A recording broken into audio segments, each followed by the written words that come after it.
Je suis maintenant sur le premier vélo partagé à énergie hydrogène de Chine et à mes côtés se trouve le directeur général de sa société de développement, M. Shi Tao. Il ne faut pas beaucoup de force pour conduire un tel vélo car il est construit avec un moteur. Mais le plus important, c'est qu'il est totalement respectueux de l'environnement. À l'intérieur, il y a un réservoir de stockage d'hydrogène qui est le même que ce réservoir dans ma main.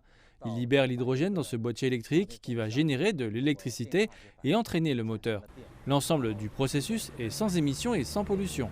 Premier du genre sur le marché chinois, le développement d'un vélo partagé à hydrogène n'était pas le principal obstacle.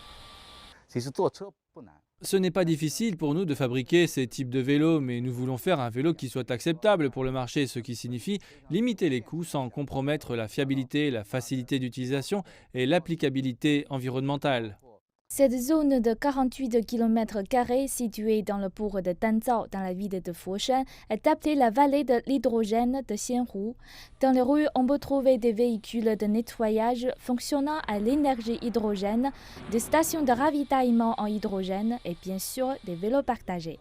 À l'heure actuelle, plus de 40 organisations liées à l'hydrogène sont installées ici, produisant des produits liés à l'hydrogène et menant des recherches scientifiques dans ce domaine. À l'heure actuelle, la vallée de l'hydrogène de Xianhu rassemble le développement de toute la chaîne industrielle de l'énergie hydrogène. Notre objectif est de faire de ce lieu à la fois une zone de démonstration de l'énergie hydrogène et une base industrielle haut de gamme.